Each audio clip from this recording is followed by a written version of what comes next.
The question is, how long do patients need to stay on medications after an embryo transfer?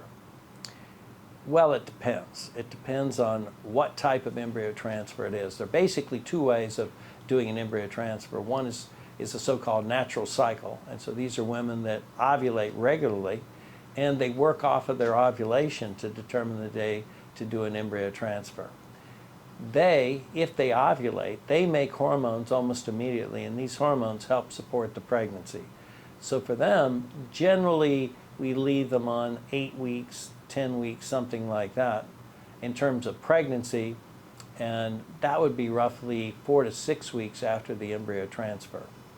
Now, if you're doing a cycle that is where all the medications are given externally, then you need to stay on until about 10 weeks of pregnancy. So that's 8 weeks after the embryo transfer, because if you try to stop earlier than that, it's very common to have bleeding.